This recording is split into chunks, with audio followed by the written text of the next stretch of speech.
All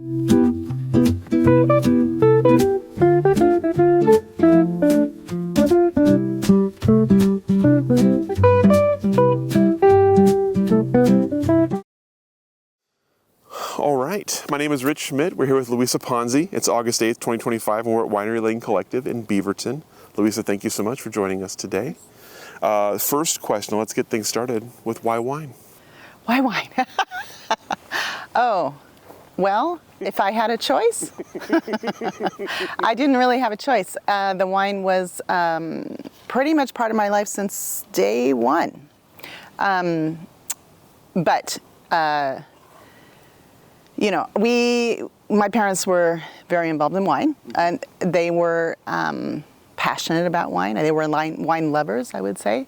But we were living in Los Gatos, California, and they were making home wines and had 3 little kids, and I'm the youngest of the 3.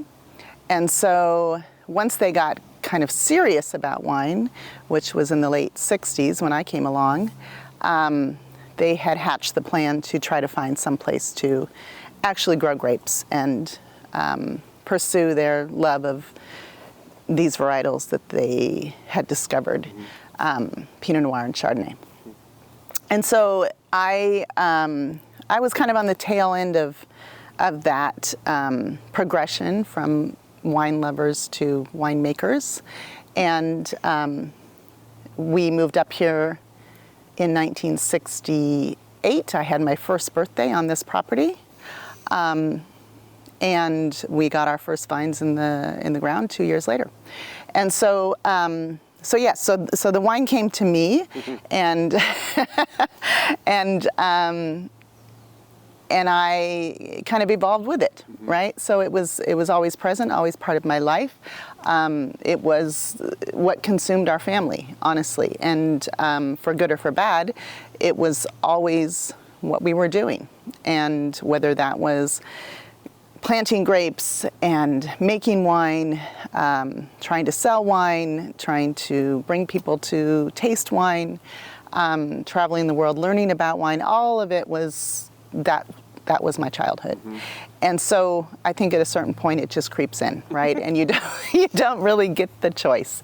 Although I did try and pursue other things, I went off and went to school and thought that I would be in the medical field, like many winemakers do, until they realize that that is not probably the environment if you want to be creative and scientific.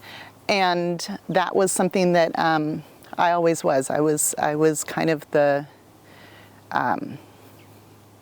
I was the more academic, I think, of our children. I loved school. I loved science in particular. I went to school to study biology, and but at the same time, I had a passion for reading, and I ended up with a degree that was kind of contradictory, but I think looking back, it makes a lot of sense. I got a Bachelor of Science in English Literature, which makes no sense, but it does show this kind of direction of like loving creativity as well as science, and that is what kind of drew me back. But growing up, it was a lot of work. There was no industry, and it was not glamorous, and it was not recognized. All the hard work was not recognized for many decades, and I was not at all thinking about this career path until probably my late 20s, honestly, when I got out of school and found myself a bit adrift because I realized that the medical path was not really appropriate. I worked in a hospital, did some internships, but realized it just wasn't, number one, I didn't have the empathy needed, I think. I was really clear that that was something that was required to take care of people. And so that was one that I was just not, it just wasn't inherent with me. So I was a little bit adrift, and that's when I kind of went back to helping my father. And, he was clever enough to say, why don't you come back? And that was like 1991. And said, why don't you come back and help me with this vintage? And cleverly put me in the lab. And that was where I was like, oh, maybe it's not just like, muck and dirt and cleaning and all those other things that I did as a child. Although I loved it. I loved following my father around and all the mess of winemaking. I really loved it.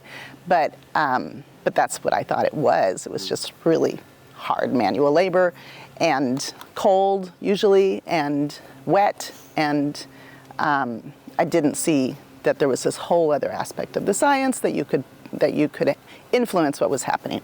And so that kind of got me started on maybe this is something that I should look at. I should give it a chance. And thought about going to school, and very aware that there weren't women in this industry. I had really no women to look towards. Lynn Penarash was present at Rex Hill, late 80s, early 90s. But that was about it. And so I wasn't really sure how I could fit in, and thought about, I should get a degree because it would give me some credibility as a woman in the industry, that maybe that would bring me some respect. And so I thought about going to Davis and realized that wasn't really appropriate for what was happening in Oregon. It was very much centered on the California wine industry. And decided we had made some good contacts with growers in Burgundy that had become friendly, and so I decided to go that way and found a little school in Beaune that was really set up as a practical-based school for the sons and daughters of the Burgundian wine industry. There was also University of Dijon, where you could get a enology degree that was comparable to what was happening at Davis, but that required really knowing French. And I didn't really know French. I had taken it in high school. And so I went back in 1992 and did some crash courses in French in Strasbourg and in Dijon. And then I did an internship in Chambly-Musigny with Christophe Roumier at Domaine Georges Roumier, which was, still is, one of the best domains in Burgundy. That was a critical time because that was where it was a lot of things, but that was where I really met this kind of, the real feeling that women should not be in this industry. That was completely clear while doing that internship in Burgundy, where it was very much, you can do this, but you can't do this. We want you here, but you can't be in that room. There was just very, very clear rules about what women were allowed to do and what they weren't allowed to do. And that kind of shook my confidence a bit. And taught me that, you kind of have to push through those things. You have to be a little aggressive, a little more, find ways to prove yourself. That was a challenge, and to the point of not allowing, saying to me that you're not allowed to, work with the wine in certain ways, punching down, cap management, those kinds of things, because of the yeast that I carry. And that was just told to me. It wasn't like, the secret little thing. It was like, this is why. That was shocking. And so I had to find kind of ways to prove myself, as far as just manual work, and that I could do the work. And so that was interesting. And that was my first interaction with those traditions. I then went to school in Beaune, and that's where I interacted with all of these kids that were, kind of obligated to take on their families' domains. And some of them were very eager, and some of them were not. Mm-hmm. Some of them were very much not wanting to do that, but that was their lot in life. Mm-hmm. And so that was interesting for me because I was in the same position, although a very young wine industry and very different, environment here, but same kind of idea of thought process of like, how do you take over from your father, and how does that work? How do you work with your family? Do you like your family? Do you want to work with your family? What would you change? How do you make your mark? Mm-hmm. All those things were brought up in those kind of late night conversations with the students there. So it was a lesson that school was a lesson in learning about winemaking and viticulture. Of course, I had a good background in that. I felt very comfortable there. I had learned from my father, harvest after harvest. And so it wasn't really as much about that. It was more about just, is this the world you want to be in? Mm-hmm. And is this how do you fit into the world that is in Oregon? And how do you take over a generational business? Mm-hmm. And then, of course, there was the whole other part of it, which was just drinking a lot of really good wine. And that was crucial it's been crucial for me to learn about just kind of the kind of wines that I want to make, and what my vision is, and what, just training my palate, basically. Mm-hmm. So that was the value of that time spent there. I also did work in Piedmont during that year as well, and with Vietti Winery, which we were very good friends with. Our families, again, had nice kind of exchange with that family, with their daughter coming to work for us and me going to work for them, and then their nephew came back and worked for us. So there's been over the years this nice exchange. And Vietti, Vietti is another great family winery that has struggled a lot with their generational change and eventually sold the winery. But that was great. So I learned about making Nebbiolo and Arnese and Dolcetto, all varietals that my father had planted, but had not made wine from yet. So that was great for me to go there and learn that. So I spent a good time there. I got what they call a certificate. It's not really a degree, but it is a kind of a postgraduate degree. And then came back and started making wine here, and kind of started that process of my father handing the reins to me. Mm-hmm. Before I came back, sorry, there's lots of cats around here. Yes, no problem. Before I came back to the winery, my brother and sister had come back. Again, same kind of trajectory of going away and discovering that you're really tied to this place, and coming back. And so my brother, who was a musician, came back and took over kind of the financial running of the business, the administration of the business. And my sister, who'd gone off to the East Coast to work in publishing, came back and took over the marketing part from my mother, who was doing most of that. So I was the third one to come back.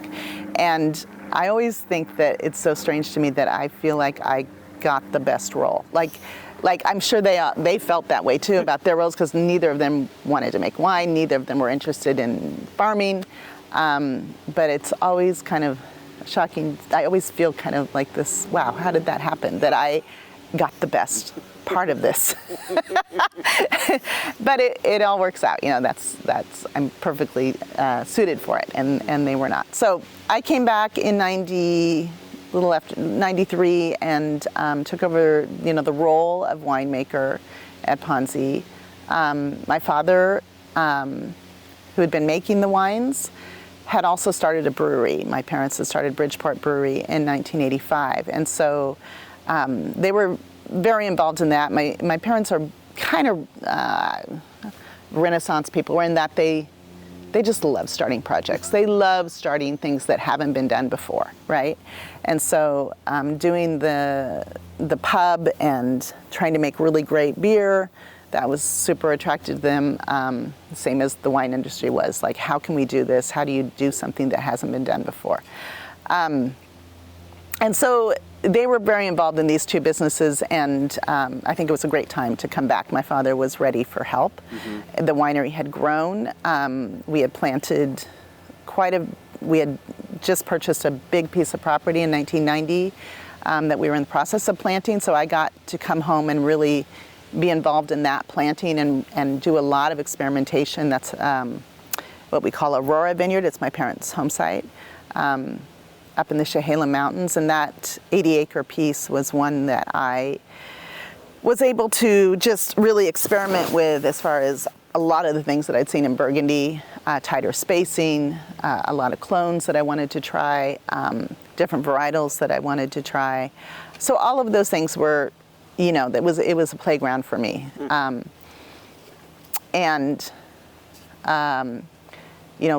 Phylloxera had started to come into the valley then. That was just beginning to creep in, and we had no experience with that. And so I got to do all my trials with rootstocks, learn about, what really works with our laurelwood soils. That was a real pivotal learning experience to plant that vineyard. And so we had, we were making, when I came back, probably, we were still about 10,000 case winery. It was a nice size for the facility that we have here, and the winery that my father had kind of built on. And I, along with my siblings, started to grow the winery. And at the same time, I got married. I met this handsome guy from Napa that also made wine, and he wanted to live here, which was also fortuitous, that he really wanted to make Pinot Noir, and that was his goal and dream. And so it was a really wonderful decade. The 90s were really, really a wonderful time where our family was working very closely together, growing this business, still on the property that we had grown up on. And we had all gotten married, we all had children, so there was this gaggle of 6 grandkids running around, which was a wonderful thing because we were able to keep them here where we were working, and they honestly got to know what we were doing all day long. They got very immersed in the production of wine and the business of wine, which I think we're now seeing play out in where they're going with their lives, because I think like us, they were immersed in it. And it becomes part of you. I think that was really wonderful. So there was this beautiful kind of decade of the family all working together, working hard towards the same goal. Mm-hmm. All very different departments. The industry as a whole was growing rapidly in the 90s, 2000s, and it was so fun to be part of the groundwork of all that growth and all these people coming and finally getting recognition and attention and this kind of validation of what we had been doing for so long already. And so that was really fun. And at the same time, my husband was growing his winery that he started. And so, it was a crazy time, 2 parents that are doing harvests with 4 children. And, I don't know how we got through all that. Anyhow, that was really fun. And, but eventually we really outgrew this winery. We planted more vineyards. We were having a lot of success. Mm-hmm. And so we started to look at how we could expand here. That wasn't really possible with land use laws and what was happening in this area, and so we found this beautiful piece of land up in the hills of Chehala Mountains, very close to where my parents had moved, and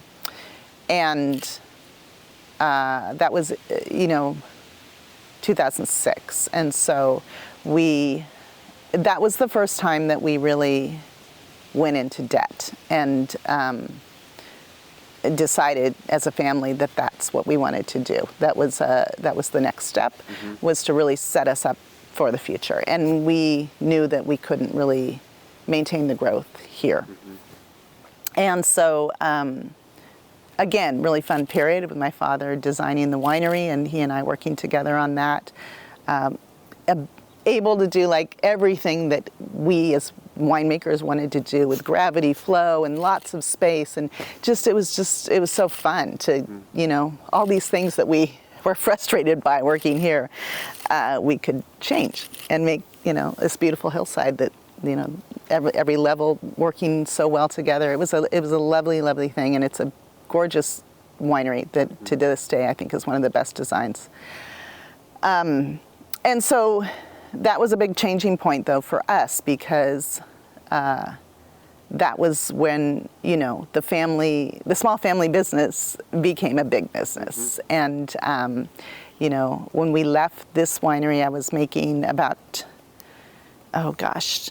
20,000 cases of wine, very, very uncomfortably, really just spread out with fermenters everywhere and barrels everywhere. And it was, I think there were multiple vintages where in the middle of harvest, I just said I quit. I told my family, this is it. This is the last time I'm doing this. And so that was great. So we moved out in 2008 up to the new winery. Had planted a beautiful vineyard up there where I again was able to put into play a lot of the things that I'd been thinking about viticulturally, as far as like the clones that we were using. And I'd always thought about Burgundy and how they never talked about clones in Burgundy. It was not a subject. It was just a Massal selection. So they would go through their vines, and if a vine died, they'd choose a healthy vine and replant from that, And so I loved that approach, and I was kind of tired of the singularity of clones. And so up at that vineyard, at the new winery called Avellana Vineyard, I decided to do something that really hadn't been done, which was to take about, what did I do there? About 25 clones of Pinot Noir and really scientifically approach as far as like percentage-wise. Each clone was very well thought out as far as what each clone brought to the table and what would work well at that site. But when it became the day of planting, we literally put them in the back of the truck and just mixed them all up. So they were planted in this really kind of wildflower fashion, and that kind of was the end of talking about clone for me. That was like, we had this beautiful mix of clones. I know I love them all for different reasons, and I don't want to talk about this block versus this block versus this block. We're just going to throw them all together. And that was a great move, because that vineyard has become one of our best sites. And I've continued that with about almost 100 acres that I planted that way, and it increased the clones over time. And so again, it was another kind of learning step, but it was based on experience. And so that was, so we had moved into there in 2008, planted that vineyard in 2006, moved in 2008, and it wasn't until 2013, so we were kind of divided family for a while, where the sales and marketing was all happening here on this site, the offices were all here, but the production was up on the hill. And that was kind of a sweet time where I just felt alone up there making wine, and it was wonderful. I wasn't confronted with a lot of like the marketing part of it all, and could kind of just run my own kingdom. That was fun. And but then eventually we did build the second space, which was a beautiful hospitality space at Ponzi, and that my brother-in-law designed, and worked with my sister Maria on, and we opened that in 2013. So we all kind of came back together. At this point, yeah, I'd been making wine for quite some time, and it was it's been, I mean, it was a wonderful thing. That whole experience was just a beautiful, beautiful thing. And it wasn't until like 2020, yeah, like 2020. It wasn't even related to COVID though. It was just my sister and I kind of looking at each other going, we are working really hard. I mean, we were now making almost 60,000 cases of wine, sourcing fruit from all over the valley. We were exporting around the world. We had gone through the ups and downs of the market. Sometimes it was great, sometimes it was super hard. My brother had left the winery, and so it was just the two of us for quite a long time. And industry had just grown so much, and it had changed so much, and there was so many people and so many players, and I know at a certain point we looked at each other and we were just, I think she came back from a marketing trip at some point, and she said, you were not going to believe they were just talking about moving boxes. And I was like, you mean wine? And she's like, yeah, that was how they talked about it. It was just like, how many boxes can we move this quarter? And I think that's when we were like, this is not us. This is like not our DNA. This is a whole different world, and we're not really equipped. And that's when, we were talking about this around the family table with my parents, and I think my father said, well, why don't you guys see who wants to buy it? And we were like, if he hadn't have said that, I don't think we'd ever have done it, because it was just too much of a legacy. And I think, so we took that seriously, and we started to mull it over. I don't think either of us had ever thought we would sell that winery, and it meant so much to the entire family, the grandkids, everybody. I mean, it was our sense of self and identity and pride, and for everyone. And so the idea was, it was a difficult one to think about even, but once we started to think about it, we were like, yeah, I think we've done it. We've done what we wanted to do. And my parents felt like they certainly had done what they wanted to do, And so it wasn't that we felt we needed to keep it for them. And so in 2020, it was probably late 2019, early 2020, we started to kind of put the word out that maybe, who's out there? And that's when Bollinger very quickly, there was, it's nice to think about. There was a lot of interest, and there was a lot of interest around the world, and that was a great time to be out. Kind of, people really wanted to come to Oregon from all over the world, and so that whole process was really gratifying, I think, for everybody in the family. And Bub Bollinger, Champagne Bollinger, was very generous and said all the right things, and they, really, we loved the idea that it was a generational family, and the prestige that went with that. And so we sold in 2021, in May of 2021, and that has since then has been just kind of this whole new chapter for our family. And part of it has been difficult, and part of it has been really, really fun. And it's been, for me, I stayed on for 3 years as the winemaker there and helped them through the transition, and trained up some great people. I continue to farm the vineyards for them and their vineyards as well. So there's still a nice connection, and but now I'm starting to, I just left this last year in January, completely as far as winemaking, and yeah, it's been surprisingly liberating. You don't know how you're going to feel, but it's been a really lovely kind of feeling like I did a good 30 plus years of making great wines, great reputation for the winery, learned so much, and now I can choose what I want to do. And so it's another kind of point of like, oh, I guess I can still make wine. We still own, our family still owns hundreds of acres of vines. We didn't sell the vineyards. And so I have decided to come back home to the old winery and to the old, original site and make a little tiny bit of wine that I am just doing all by myself. And I love it. It's just it's kind of this nice, sweet end to a career that I really didn't ever expect that I'd have that kind of freedom.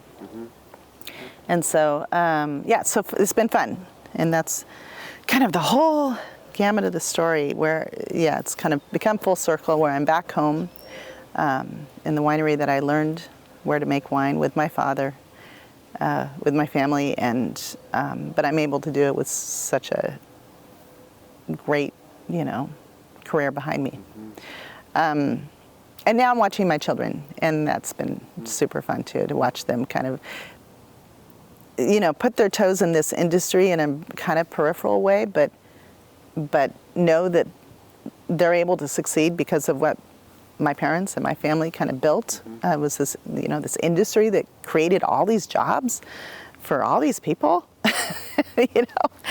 and they can pick and choose what part of it they want to be in, and still have a lot of pride in their family and what we did. So it's been very, very gratifying. I guess I can thank your parents for indirectly creating my job. So that was very nice of them. So many things. To do that. Appreciate that. So let's talk about growing up in wine. Tell me about your memories you have of childhood in wine, and what was how did it feel to grow up in it? What were the kind of the impressions you had of what your parents were doing, what their friends were doing, who was coming to buy it, all of those kinds of things? What do you remember from that time? Oh, geez, a lot. It was a lot of activity. There was, from the very beginning, so from the vineyard aspect, which was the beginning of the beginning, was to plant the vineyard, right? And that was my parents were, I'm not sure how to describe it, but they were driven people. They're very curious people, right? So they want to know how things work. They want to know how to do things. They didn't have any knowledge of farming, so there was no farming background, and so they drew on a lot of people that were kind of farming adjacent, I guess. Gardening, a lot of that. So we had there was always people here. I was always friends and family. There was never anything we did that didn't involve including friends to help and family. It was always these group activities of, won't this be fun? And we'll plant the vineyard, and then we'll have a meal, and then we'll, so it was always that kind of feeling of joyfulness around it. And everybody working together. And I think that was what engaged all of us as kids. I think it would have been really dreary if it was just our family and my parents saying, you're going to go do this now. But it was more like this fun atmosphere. And so, like planting the vineyard, we had, I don't know, a lot of people here that helped us with that. There was a lot of dreary. There was a lot of like, we're going to prune this weekend, and it was just our family pruning. And if there was ever, you wanted to go do something like a normal teenager or whatever, and you needed some money, there was always work. There was no allowance. It was always, you can go work, and this is the work you can do. So there was, it was our family motto is kind of this work, love is work made visible. And And it's so true, because that's kind of what we do. We're a family that works, and we enjoy it. We find a lot of satisfaction in that. And I think was the biggest lesson of my childhood, was just like, if you're doing something you love and it's work, it's joyful. And so, yeah, there was a lot of activity around. Everything was focused on the winery. Yes, my father did have a full-time job, so he worked as a professor for Portland Community College for, through high school for me. So it must have been until 1990. So it was a long time that he worked. So he was off during the day, and so the weekends were really very intensely everybody on deck. Whether that be at harvest and we're in the cellar helping in the evenings or the weekends, or if it was in the vineyard and whatever work needed to be done there, or manning the tasting room at 12 years old, just like whatever, it wasn't like there was lots of traffic. So it's like, but it was just a lot of whatever had to happen, we all jumped in. And then there was the entertaining aspect, a lot of wine writers and buyers and distributors. And so there was always this kind of, doing the meals and entertaining people and events almost. You were always doing events, and we'd do festivals and we'd do concerts and we'd do all these things, and there really wasn't there was no like opt in or opt out. You were in, and that was expected, that we were all part of it. And as we became teenagers, there was definitely resentment around it, and I think I think that's why we all left eventually, that there was no way we were going to do this, because it was just like, that's all that we did. And we needed to get away from it to get some perspective. There was a lot of industry interaction as well with the small industry that existed. There was a lot of meetings that were held and picnics, and everyone brought their families. It wasn't like you didn't go. I mean, Adam Campbell and I were like rolling around on the grass, with all these people. I remember that vividly, of just like all these kids, and we didn't really know what they were doing and what they were talking about. We were running around. So I mean, it was a obsession, they were all obsessed. And it was a fun childhood. I think that it was very not normal. And I remember not wanting to talk about what my family did at school, and really kind of not ashamed, but definitely it wasn't in the norm, It was hard to tell people what we did. There was no industry. It wasn't like that was cool. It was weird, and it was alcohol. And I was going to school in Hillsborough, which at the time was very farming community. And church-going community, and it was just not something that I wanted to make known. So there was that. It felt like two different lives. Like you went and did your school life and your friends and everything, and then at home it was like this whirlwind of stuff going on. So I think, and I often wonder what it's like for kids in the wine industry now here. I think I know my children were, they loved telling people they had a wine family. That was like a point of pride. So that's a huge shift from, and that was a very normal thing. But I don't know that kids all, in a lot of the wine families now get that kind of firsthand witnessing of what goes into it. We were living on the land. It was just our lives. And so I don't know if that's the same thing as a lot of people get now. I mean, even my kids, when we moved up to the hill, there was definitely more of a division. and you have people that are working in the vineyards, and you have people working in the taste room. You have employees, and so you don't need your kids to work, right? so that was that's a whole different thing. We were needed. We were very much needed, and I think that's a good thing for kids to feel that they're part of something and they're needed and they're capable. But yeah, it was a very different childhood, but I feel super lucky. I mean, I feel super lucky that we got to witness this whole industry and how it's changed and evolved and where it's going, and got to see the whole groundwork of it.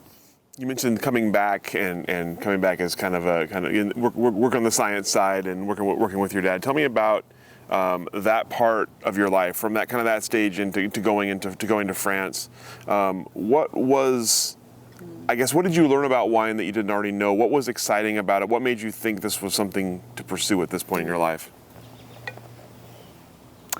Yeah, I don't know that I was super consciously making a choice, to be honest. I think I was a little bit at a loss of what I thought I was going to do, and it was more of, I think I'll give this a chance and see.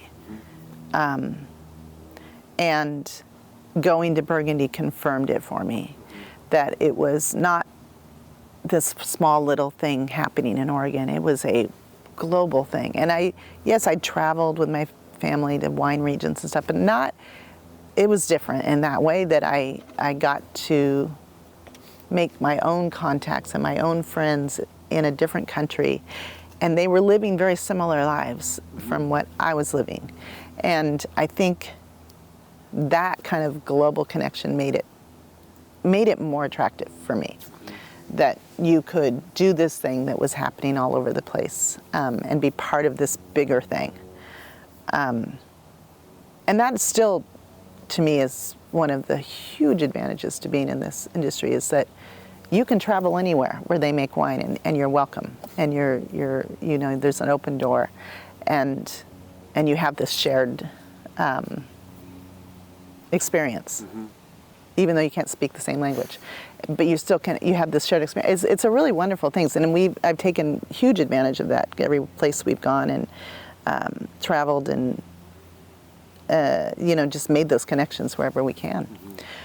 So I think that was going to Burgundy kind of confirmed for me that this is a real job. It's not just something your parents were doing that was kind of crazy. This is like a real career that you could do, and you can. And it means something. I think, the medical world to me was like my way of, that was attractive because I felt it was important. And I think seeing how wine fit into the world and lives, I could see that there was some importance to it. I still kind of sometimes wonder, what are we doing? This is not an important thing. but then you think about how it's used and how it's been used through history. It's kind of cool to be part of that. So you mentioned while you were in Burgundy that you were with a lot of people kind of in a similar situation to you, where they were going to inherit or take over their parents. It's an interesting, obviously psychological thing to take over something that is someone else's passion that you've grown up in. And you mentioned even there that there were all across the board in terms of their reaction to that part of their lives. So tell me about, for you personally, coming back, working with your dad, working so closely with him, learning from him. What was the dynamic like for you, and what was it like, sort of, I guess, inheriting the passion or finding your own passion for it? Yeah, well, so when I came back, he had already been acclaimed as one of the best winemakers in the world. He was getting a lot of attention for making some of the best wines, and so that was pretty daunting. That was hard, I think, because it's like, how do you fit in, and what can you bring that's going to enhance this and make it better, or at least maintain what he was doing. And I think, I still don't know if I've done that. I think I have, but what I could contribute was this kind of experience working in Burgundy, and what I learned there, which wasn't, it wasn't like changing the world as far as winemaking, because really winemaking is winemaking, and you don't learn it in 1 year, you learn it over a lifetime. And so that was, but having that perspective of Burgundy, knowing the wines of Burgundy, knowing French at that point, I think I could bring this kind of, it's credibility to what I was doing. And then growing the winery, because that's what we needed to do. And how were we going to do that and maintain the quality that he'd established, right? That was the challenge for me. How do we go from what he was doing, which was like 8,000 cases, to a 60,000 case winery? How do we plant all these vineyards? How do we choose the vineyards we want to buy from? And how do we maintain that quality? And that was my biggest contribution, I think, was I think I did that. I think I did maintain the quality. I think I, made wines that were comparable or better than his. I had a lot more tools, a lot more vineyards. I mean, it had a lot of advantages as well. And we were able to maintain our reputation and our respect in the world from those wines. And then there was the other part was Chardonnay, which Chardonnay was not something that my father was doing well. It wasn't something our region was doing well. And that's where, in Burgundy, I had an epiphany about Chardonnay. I had no idea it was that kind of variety. I mean, I'd been drinking Oregon Chardonnays that were just not good. And to go there and taste these wines, it blew my mind. And I really did come back with like this, why can't we do this? Why? I mean, we have the climate, we have the soils. Why can't we're making great Pinot. Why can't we make great Chardonnay? So that was where I feel like I really did make a mark, was able to plant some vineyards, bring back knowledge about how to make Chardonnay. I'd worked with Dominique Lafon quite extensively. And so that's where I think we made a place with our Chardonnays, and that was purely me, because he'd almost given up on the varietal. But he was very generous, and it was, talking to all those kids in Burgundy, I think the father to son transition is fraught with problems. It just sounds like it never goes well. I felt really lucky that my father he just wanted me to succeed. He didn't have there was no competition. There was no not wanting to let go. He was so ready to let me take it on, and watched me do all the experimentation that he'd done, but do it for myself. And he'd shake his head and go, yeah, I did that back in 1970, whatever. And I know how that's gonna go. And I'd be like, okay, well, I'm gonna try it. And so, he was super generous, and it was flawless, and within 3 years, he was pretty much out of the winery. I'd show him the blends, but that's about it. And I watched people like Jason Lett and David Lett. Man, that was hard. That was a hard transition, and it they tried many times, and it just didn't take. And so I feel really lucky that my father was just so generous with me, and really let me just take the reins and make mistakes, and give me guidance, but not too strong, and it was wonderful. Yeah, I was lucky. I think the father-daughter is much easier. Maybe daughter-son. I don't know. I haven't got to do that. You had talked earlier about the other kind of epiphany you had in France of sort of the woman's place in wine at that point. So I'm curious about confronting that for yourself and finding the way to make yourself comfortable in the industry. What was it like as you were in that kind of process of taking over, starting to make decisions, starting to grow the winery? How did you confront it? Yeah, that was a bigger deal than I think I realized while I was doing it. Really, because Yeah, there weren't a lot of role models here. There was a handful, maybe, of people. Really not a lot for quite a long time. And there weren't a lot of applicants. I didn't get the opportunity to work with women in the cellar because they just weren't applying. So it was very much male dominated, and every meeting that I'd go to or every seminar or whatever, it was all men, and all the wine writers and reviewers were all men. It's just, and I think about it now, and it did shape me in a way, because I had to learn how to navigate that, and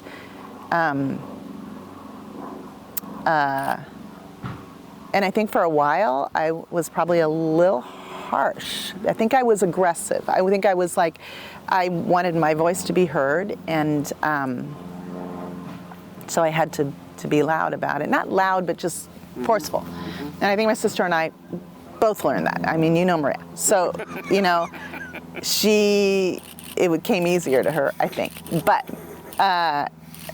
we both had to learn that, and it was difficult for a while. And so, I think it did shape how I kind of moved through the world a little bit for a while. Mm-hmm.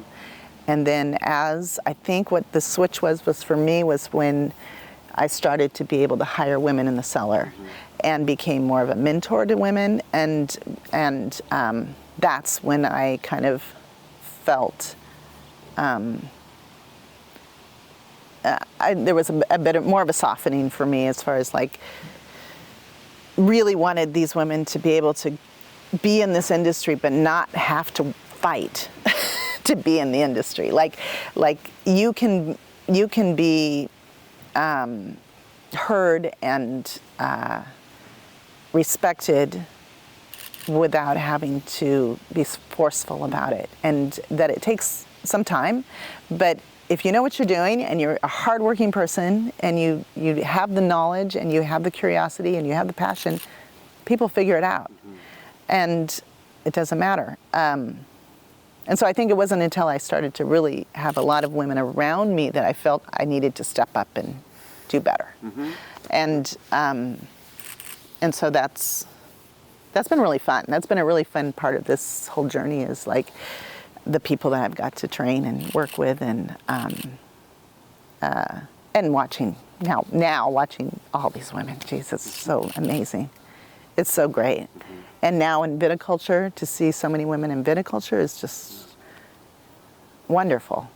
But yeah, it was a bit difficult. And even today, there's always the token woman, and I always get asked for,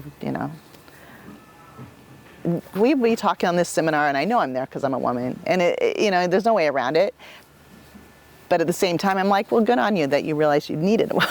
So, I don't know. It's in progress. I think Oregon is doing so much better than other places, and it's only a matter of time, probably a short time, where it's women they're everywhere now in the production part of the industry, and they're just so smart and good. Yeah, so that's been fun. That part's been fun, but I think that there was, I wouldn't say it was a regret, but there was definitely a period of time where I really had a chip on my shoulder. Mm-hmm. When you're talking to the guy that fixes the forklift, and he just won't look at you, and he wants to find the intern that is male to talk to. That happened over and over again, where I would have to say, no, I'm paying your bill, so talk to me, tell me, and I understand you. I don't know, there was just so many times where you had to behave in such a way that that kind of made people remember, I don't know, it wasn't easy. Mm-hmm. It wasn't easy. I'm curious about, in that sort of transition time for you, tell me about what you remember about, like, sort of the first big decisions you had to make. First time you chose pick dates, for example, or as you're planting a vineyard, and tell me about the confidence to make those decisions, and how it felt in the moment to be in charge. Yeah.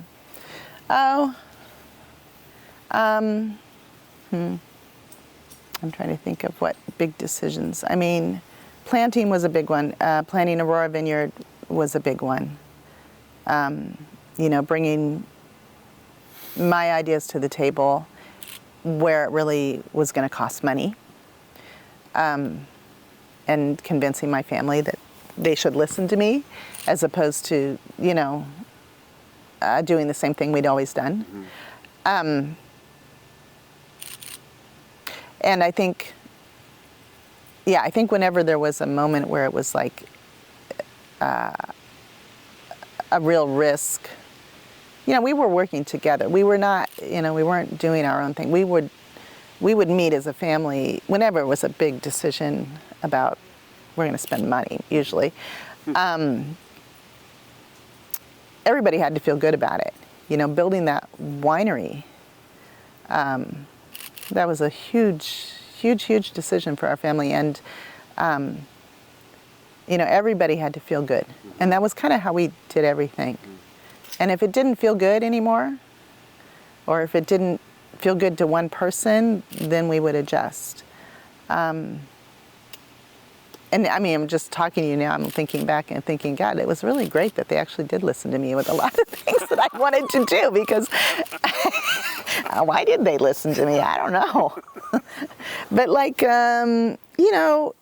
it's like everything else. You just learn as you go, and eventually you realize that you kind of know what you're doing. Mm-hmm.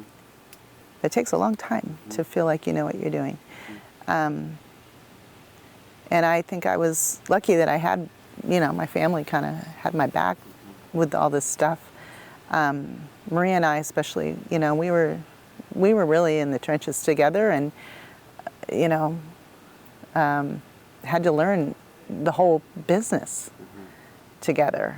And so that's great to have somebody by you that knows what you don't know, and but also has faith in your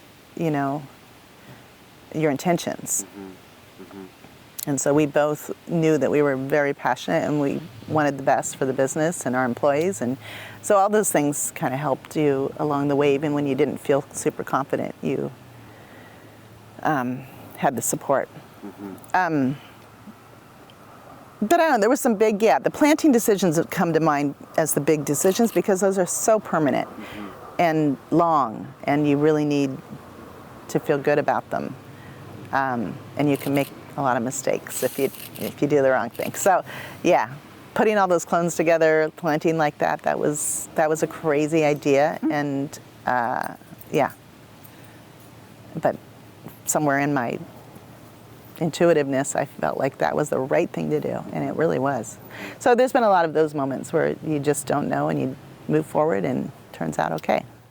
You mentioned one of the biggest challenges and one of the biggest sort of things you took pride in was scaling at quality. So tell me about that. How do you approach taking a winery that's making a smaller number of cases, expanding it while keeping quality? What were the key things for you in that process? The key things for me were hiring people that had worked in big wineries. So whenever I felt like I was out of my realm of experience, I would search for somebody that had that experience. And whether that was just interns that had worked at big places, or hiring, cellar people or assistant winemaker, or whatever it was, I needed people that understood the logistics of a big winery, and because I hadn't experienced that, right? I'd worked in Burgundy in little places. Every place I'd worked was very much like our own. And so moving to a big scale was, I needed people that understood how to do that. And there's been so many great people along the way that have contributed to that part of our business of simple things, really just simple things of like how to collect all your data, how to more efficiently, move wines, and how to, just basic things that I probably never would have occurred to me. And so, and then of course travel and learning from people.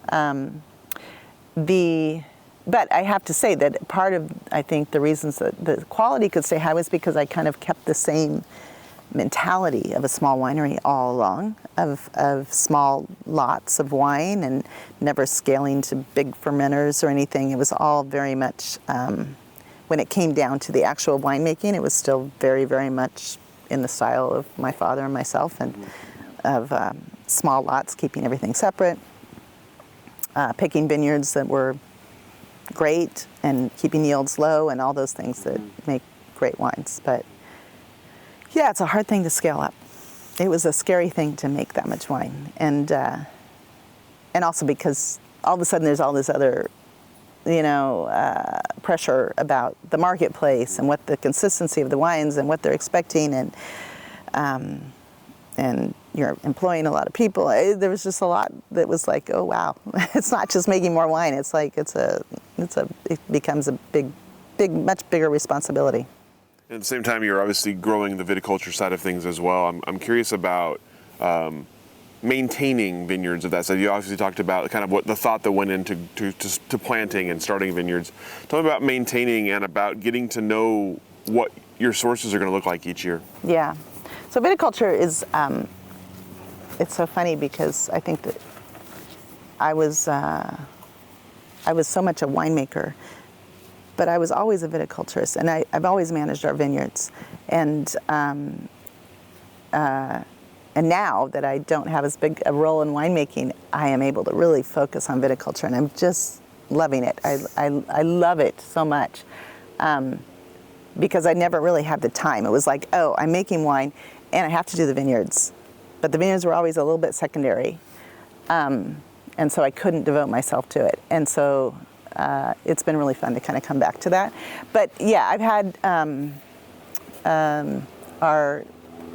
our vineyard manager, Miguel Ortiz, who's been working with me for 28 years or something, almost, since we moved from here. He's been with us forever. And so he and I work closely together. We have a great crew that is also kind of generational at this point. And I think that's kind of the part of the key, is having your own team that does all the work and knows your vineyards so well. And so it doesn't become this, having to teach every year how you want things done. And again, it's kind of, we kind of have done the same things the same way without kind of moving, there's a lot of like, you move in this direction because everyone says this is what you should do, and then you move over here and we haven't done that. We've kind of like done our thing. And we're also kind of, we're in this part of the valley, so we're removed from everything that's happening. So in a good way, I think there's been some isolation as far as like how our vineyard practices, which I think has served us really well. Our vines are super healthy, and now, we've over the years moved to different practices as far as like no-till and using livestock and all this fun things that you can do. But everything's been very gradual and slow, and then planting new vines. And one of the great things that I feel like I did was establish the Laurelwood District AVA along with my sister, and that was a really important thing for us to do, because that is where we've been working our whole lives, and that's where all our vineyards are, and we felt like it was, way beyond time to have that, separated out as a really unique part of the valley, and it's all one soil. It's the only AVA that's defined by soil, which is crazy, and to get that through the TTB, it took 8 or 9 years. And so that was really great to do that. And I feel like I can farm on any vineyard in Laurelwood soil. If you put me over in Yamhill, I'd be lost, honestly, because that's what I know. So, it's part of that is like just knowing the soils so well, and being able to just, farm accordingly to the site. But yeah, the viticulture part has always been part of it. I mean, it's always been integral to what we've been doing. So I have a hard time, distinguishing, you're winemaking or you're doing vineyards. It's all one for me. One word you mentioned earlier was validation, and I want to talk about validation a little bit. You mentioned, obviously, while you're growing up, there's no industry, and you feel like your parents may be a little crazy for all the passion they're putting into this, and seeing the growth you've seen. Tell me about sort of the validation that you have seen or have felt as the industry has grown. Were there moments along the way where it really stood out?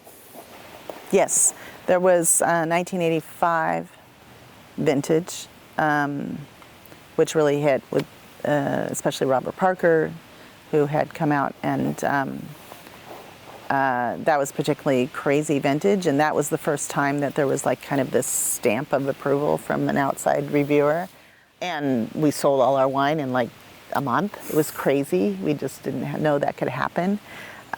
So that kind of taught us about the importance of that world. And that's, I think, where a lot of the industry kind of started to, there was more attention given from other reviewers because of that.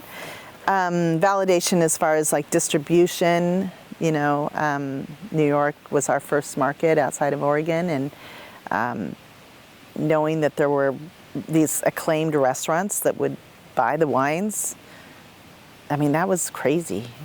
It was crazy. And then San Francisco, of course, that was also just, it was, there was a certain point where it started, I think there was more of the wines available, critical mass in the valley a little bit, and then people started to come here. But there were important things that, brought them here too. My mother was integral in the IPNC starting the International Pinot Noir Celebration, which brought people here from all over the world. The Steamboat Conference, which was, another one that was so important to bringing the quality of the wines up, and bringing people from around the world here to see what was happening. Of course, Oregon Pinot Camp, which my mother also started, was that was so important. This continues to be so important to us. So there were things that. It wasn't like we were just sitting here waiting for validation. We were going out into the world and trying to get people to pay attention, and, lots and lots of road trips and shows and all that stuff. But yeah, it was for a long time there, it felt like you were just, there was nobody, I remember as a child going to Portland with my mom and trying to sell wine, and there was like 4 restaurants. It was like there was no place to go, and it was still a hard sell. Like they didn't care. So, it's been rapid growth. I mean, within whatever 50, 60 years here, it's just been crazy. The recognition, and so I think there were certain points along the way that validation happened. Made it easier to sell wine, for sure, but the industry did a lot to really bring attention here. So. Were there any moments that were personally validating for you as a winemaker? Yeah. No, there were. I mean, there was definitely tragic moments where it was like you'd get reviews like, oh, Luisa's taken over and the wines have gone to shit, and. No, nobody said that, but there were some of those kind of like things that were terrible. But then no, the validation, the same thing. I mean, it was, getting high scores is always really nice. And for a while, I was like, oh God, I'd be on pins and needles until the scores came out. I don't even know, in the last decade, I didn't even pay attention. It's just kind of like, it's great when you get them. If you don't get them, you don't get them. But there was validation that way. I think there are people I still meet that still think my father was the winemaker forever. And I think I've kind of accepted that's okay. That's kind of how it is. I'm still, always happy when I feel like somebody knows my career and what I've done and my wines. it's a hard thing. When you're the next generation, it is hard. And I think as a woman, it's probably even harder. If I was the son, it probably would have been widely accepted quicker that I was, the winemaker. But it's always been there's always a shadow. He's a founder of an industry, there's just no way around it. And even though I've made wine decades longer than him, it doesn't matter. There's this romance and this magic to that story. But I feel good about it. That's fine. I kind of feel good about it now. Like for a long time it was, I resented it. But now I just feel like I was lucky to be part of that story and able to continue it on and make it what it was, and make great wines and be able to sell the winery. That was huge. So I think validation I had to let go of a bit, because I don't think that I was going to ever I was never going to compare to my father's legacy. There's just no way. He just did something that was amazing, and the story of, oh yes, I carried it on and I made it bigger and better.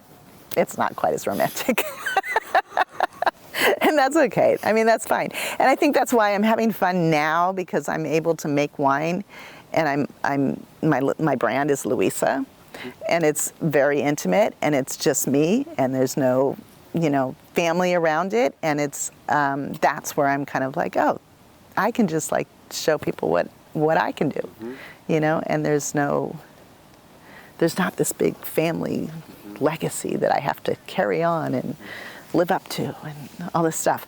So that's been really, really liberating and fun to kind of just do my own thing for myself. So. We'll come back to that in a second, but I want to talk about the sale for a moment, and I'm curious about just, obviously you talked about kind of logistically how it came together and that, but I'm curious about the feeling of the sale, how it felt to be parting with the family business, and how you kind of felt in the sort of the immediate aftermath. It was way more intense than I expected. I mentioned that we sold because we felt like we'd run our course and that we had taken it as far as we could, and that it would be better if we put it in someone's hands that could continue it on. Mm-hmm. And we also didn't have any of the children raising their hands saying, I want to run that winery. Mm-hmm. Mm-hmm. Which I don't blame them for at all. I mean, it was a lot. But so we were very focused on, like, we're burnt out and tired, and we've gone as far as we can go. I don't think we had thought about how it would feel to completely let go of it. And I think, my sister had it way worse than I did, because it was like, boom, sold, you're gone. Mm-hmm. And that is shocking, And then you have no say, and you have no input, and it's just somebody else's. And I at least got the opportunity to stay on. I got to kind of get this nice, slow transition out. And so the wines that I had made before we sold, I got to finish those, get those in bottle. That felt really good, because I felt like those were our wines.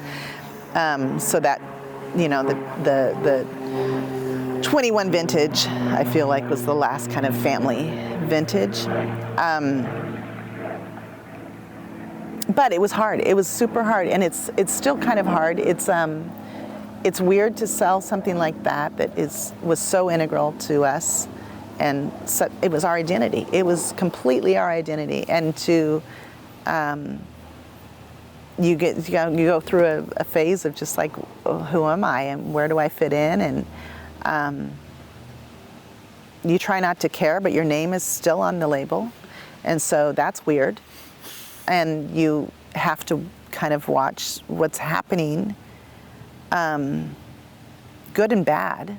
I mean, there's some really good things, obviously, but then there's things that you don't agree with, but you have no say.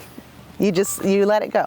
So I'm constantly reminding myself that, would you go back and do it again? Yes, I would. you let it go, and that's how it works.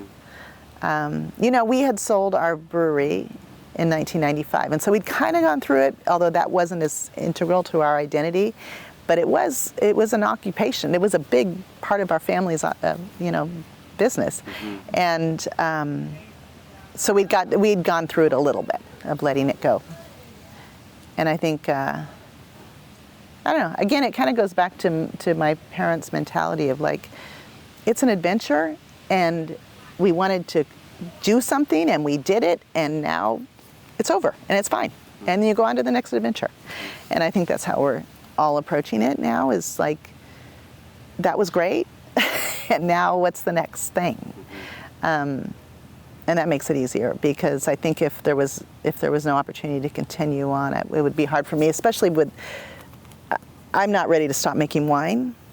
If I had to stop making wine, that would be much harder. If I had to stop growing grapes, that would be much harder. And so I've, to be able to continue doing those things and to do them on my own, how I want to do it, that's exciting. So it was hard. It was hard for the family because we were working closely together.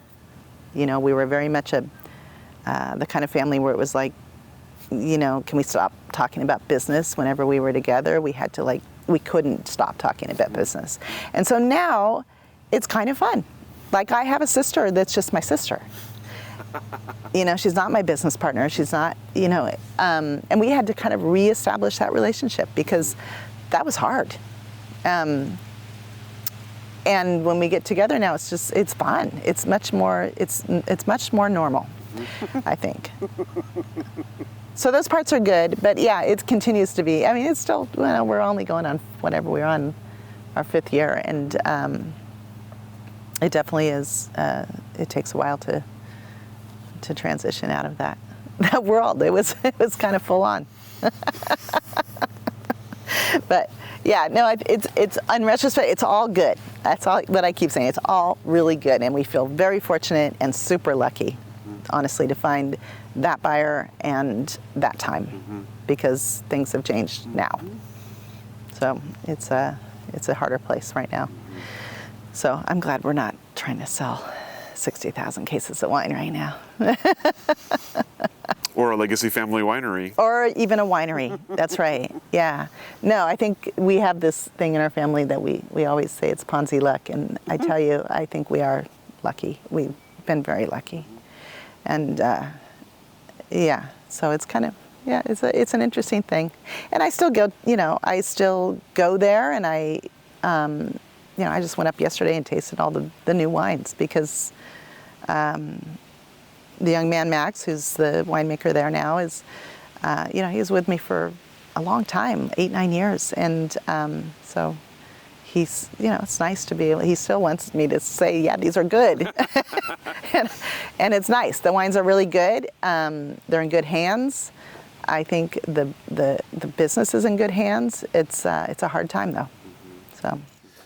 So you have talked about your post-Ponzi project. So let's talk a little bit about, obviously, Luisa, I know you're also working with the Allison. Tell me about sort of the projects that have come about and what you're working on now. Yeah, it's kind of fun when you slow down. Kind of different opportunities come up. It's kind of interesting how that happens.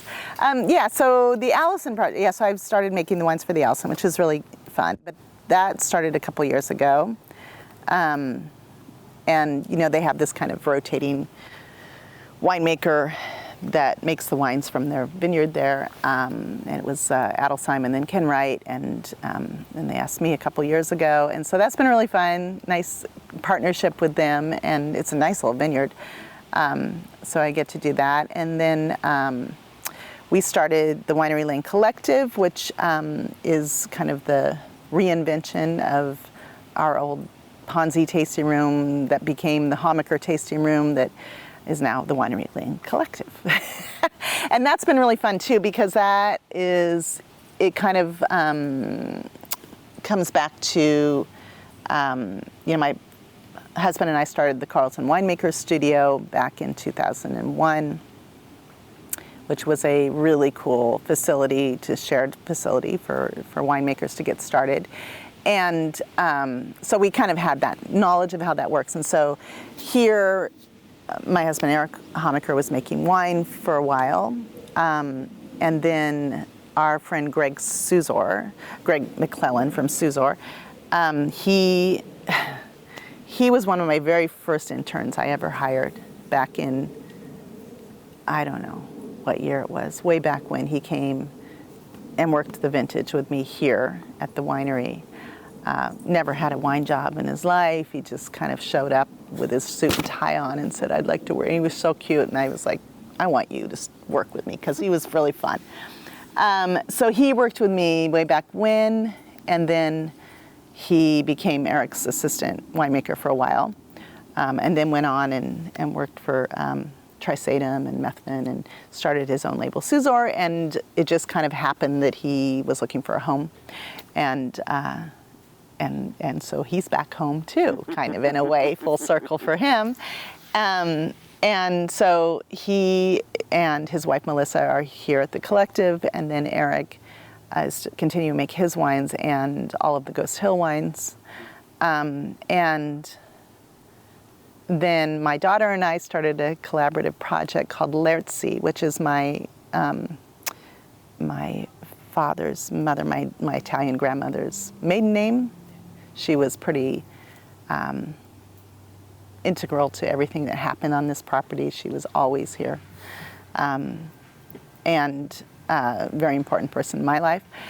And so we've done this kind of fun line of wines that's very experimental, much more youthful. And my daughter is collaborating with me on that, and then I'm making my wines, the Luisa label. So that's been really fun. Meanwhile, my kids, Nico and Mia, have started the Sosta House, which is in our family home here. My daughter worked in New York for 5 years as a chef in various great restaurants, and then came back here and wanted to do something a little more lower stress, she thought. I don't know if that's worked out, but her idea was like, I don't want to do restaurants, I want to do something very much hospitality.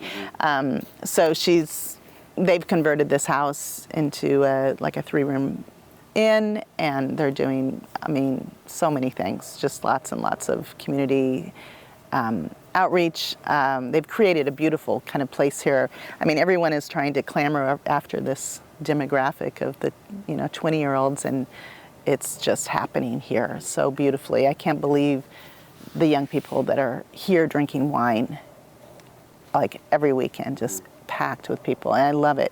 So they've kind of keyed into an aspect of the wine industry that I don't know that we could have, in a way that is so much kind of a throwback to the entrepreneurial spirit of my parents, and just bringing all their friends out to help all the time.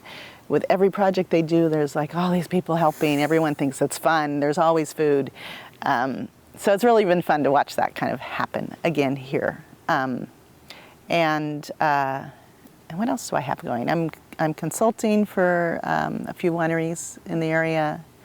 And then, of course, I'm managing all our vineyards. So we created a company called Laurelwood Vineyard Management.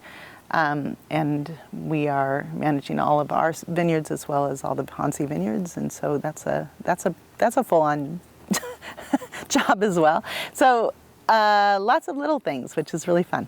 Yeah, I'm having a lot of fun. I feel like I'm not supposed to be this busy, but I think I like it. So sounds like a lot of projects without having to sell a lot of wine. That seems like that. That's the key, right? Yeah. That is the key. How do you do this without having to work at selling wine? That's the really hard part. Yeah. So this tasting room that we started for the collective is selling all the wines, and as long as you don't make a lot of wine, it's not too bad. It's like you can actually get through it. Yeah, that's kind of the goal is for me right now is just everything I do. I want it to be satisfying and fun, and there was a lot of stress, yeah, and I just want it to, to be something enjoyable again. Yeah. So that's where I am currently. What, as you look ahead for yourself, is there anything you haven't done that you want to do? Is there anything on the horizon?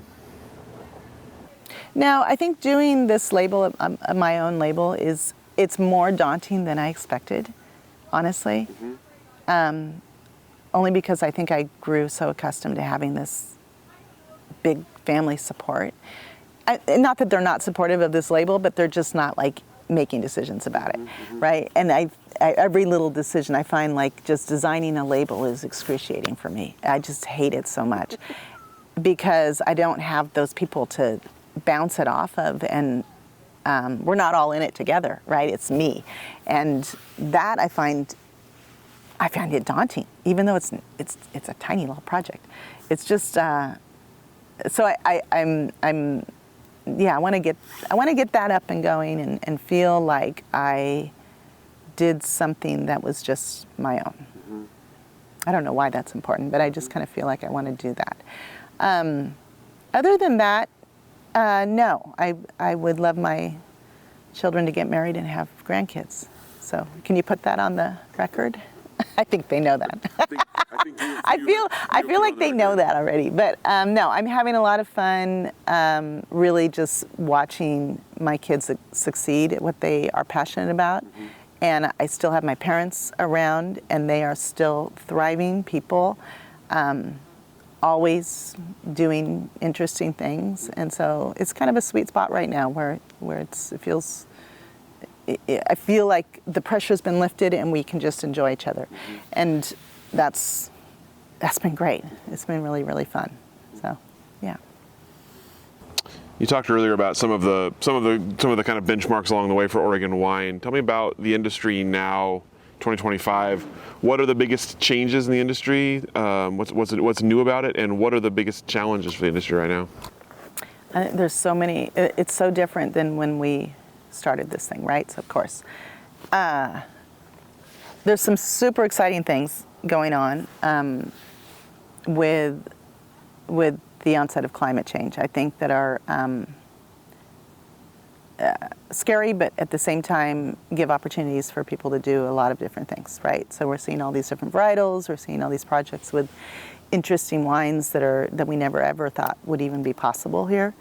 That I find super exciting, and it really appeals to my kind of experimental part of me. That what else can we do, right?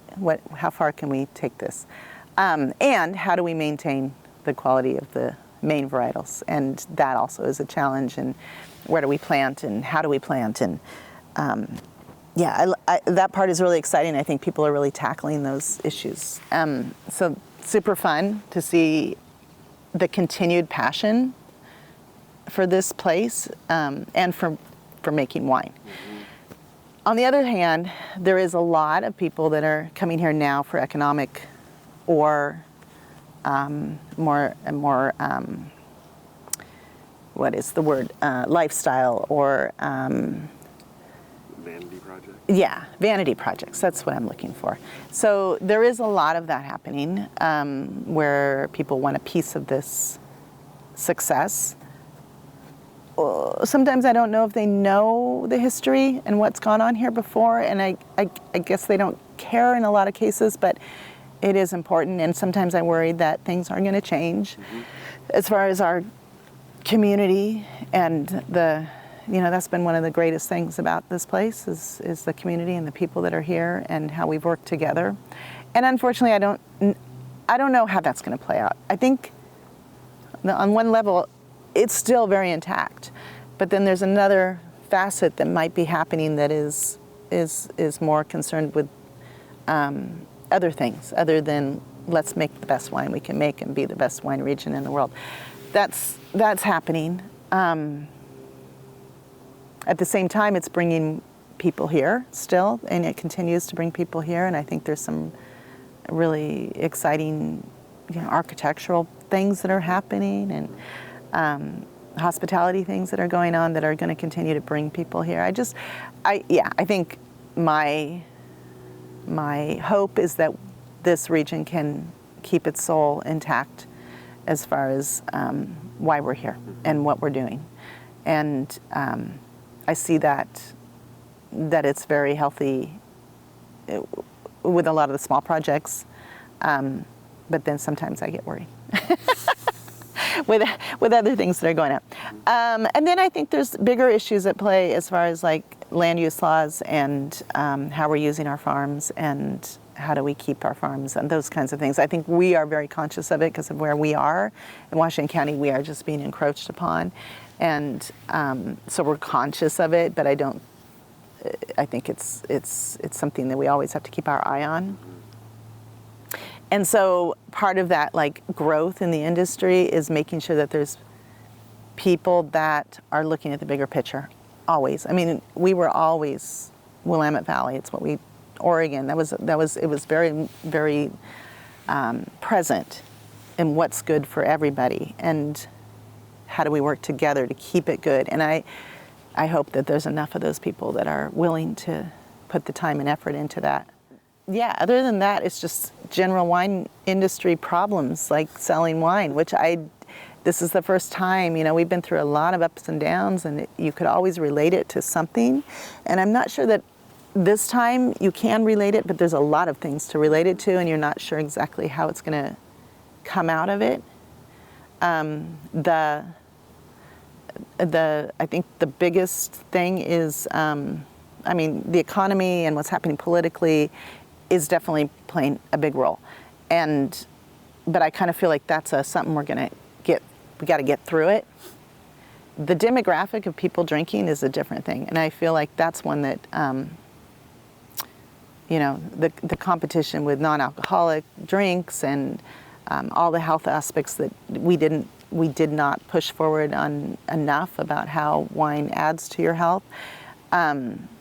Those things we kind of dropped the ball on, and I think we're now trying to catch up and say, okay, we are inclusive, we are, approachable, we're not pretentious, and we're trying to do all this stuff now to catch up. And I think that's one of our biggest issues is just making sure that we keep wine, the wonderful beverage that it is.